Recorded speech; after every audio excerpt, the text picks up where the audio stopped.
Hello. So in this video we asked people on the street in Romania what do they think about President Volodymyr Zelensky and the current war in Ukraine. Maybe you will find some answers serious, others you will find them funny. Maybe you will see some opinions that are pro and some opinions that are against this famous personality of our times, President Volodymyr Zelensky.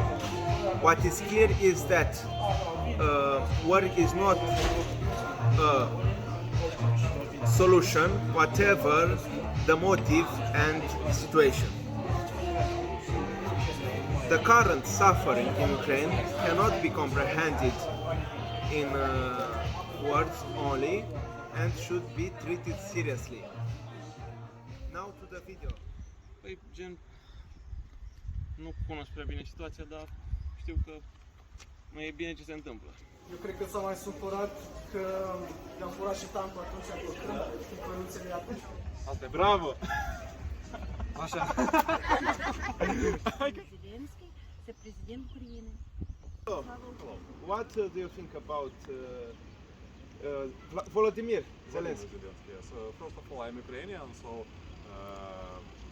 I think that now he become a national hero due to this war in Ukraine. But actually, all people should remember that real heroes, it's an army, it's all troops that are making this war wonder in Ukraine, which making Russians dead at all Ukraine, not only president. So first of all, we all need to say thank you to our army, to our guys who trying to defend our country.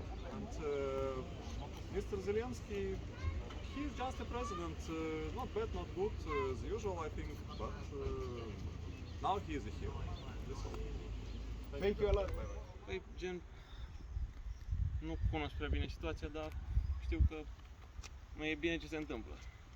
Deci ar trebui să găsim o altă soluție în afară de război pentru a rezolva toate problemele. Normal, o soluție mai inteligentă, că de asta am evoluat. Deci fără box, când vine vorba de război între Nu, asta e doar pentru disciplină. doar disciplină. Adevărat. Nu trebuie și aplicat așa ca să ne rezolvăm problemele. Da. Să auzi Cel faină. puțin, mersi. Я сама не поняла вас, конечно. Но президент Владимир Зеленский – это президент України. Слава Україні! Spasiba.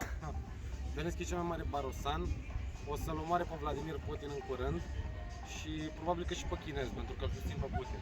Asta e. Bravo. Așa. Bună ziua, ce părere aveți de Volodymyr Zelensky? Nu trebuia să bage Ucraina în război. Atât. Mulțumesc frumos. A sacrificat prea multe vieți. Mulțumesc. Mulțumim. Ce credeți despre Volodymyr Zelensky? Un actoraș. De prima mână după cum joacă Și în credeți că piesa regizată. tot războiul ăsta din Ucraina se va termina bine sau rău? Cum credeți că se va? Pentru cine este regizat? Pentru cine credeți că se va termina bine? Pentru cine? De asta, Pentru nimeni? Asta, Niciun caz pentru oameni. Bine sau pentru oameni în niciun caz. Exact.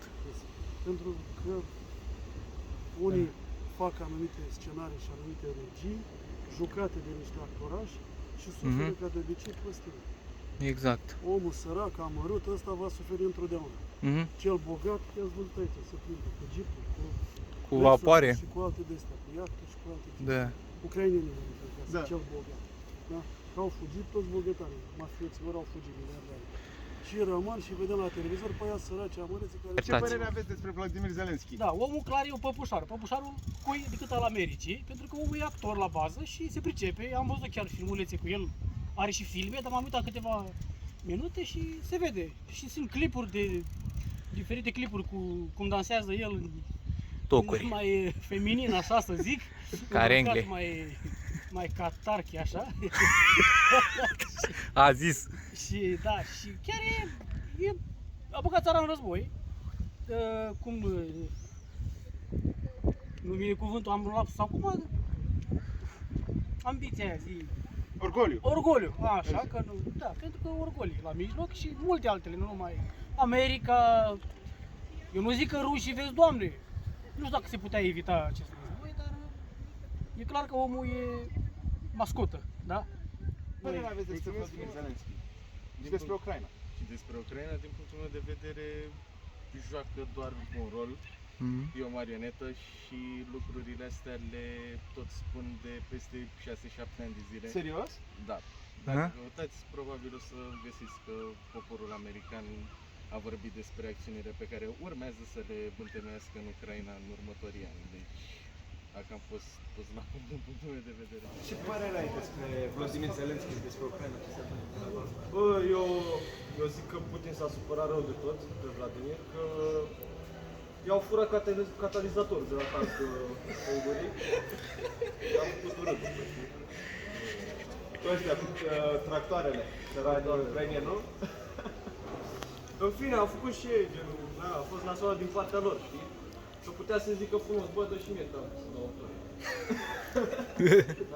Eu cred că s-a mai supărat că i-au furat și tancul atunci pe Crâm, cu căruțele atunci în România. Și atunci, bă, chiar a fost burancine, pentru că, frate, bă, putea să zic, nu, hai, bă, să dau și eu, nu știu, 5 milioane, mă la jumătate de zi, măcar. Dau eu bani pentru un gaz. Cum e cu ATV-ul? Da, exact. Închiriem un tank. Și s-a supărat că l-au furat, l-au vândut după aia pe OLX mai încolo și a văzut anunțul, a zis, bă, urât, bă. Fain, mersi frumos! So now that you have seen what Romanians think, what is your opinion? Leave it in the comment section and don't forget to leave a like, share and subscribe if you find it informative and interesting.